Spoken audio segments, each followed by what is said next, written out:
Hi, it's Paul Clifford from Disruptware, and I want to tell you about one word that stands between you and a software disaster.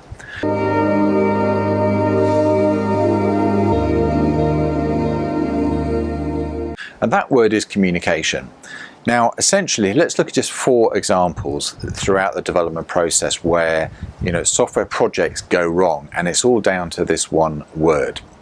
Firstly, in the design, what a lot of people do is to submit a design to, say, Freelancer or Odesk or something like that, and they select a developer and, off the project goes.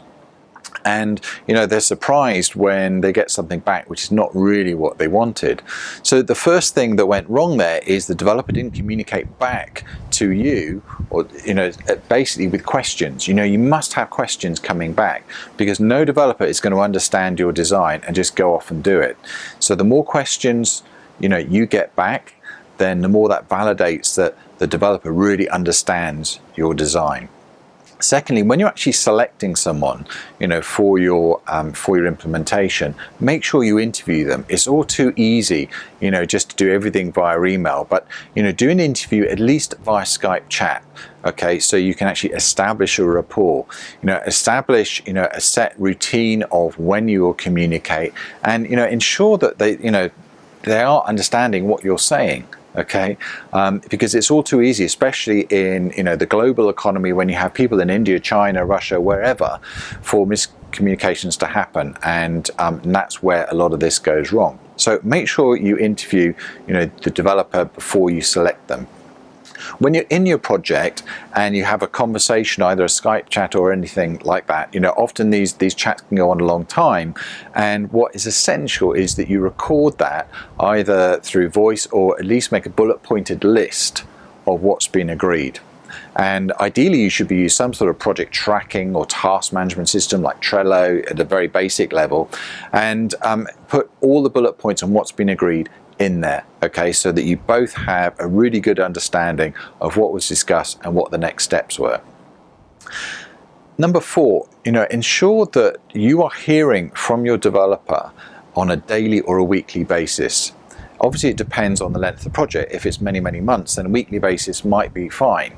But if it's shorter project or shorter module, then make sure you're talking to them on almost a daily basis, or at minimum every other day, because as soon as that breaks down, then things start going wrong. And then 3 weeks later, you try and communicate with your developer and you find out he hasn't started it, or he's been sitting there, or he's on some other project, or he's disappeared altogether. Okay, so you need regular, consistent communication with them, and that way then you can be assured that he's working hard, moving your project forward, and you're getting any questions, you're able to deal with any problems really straight away.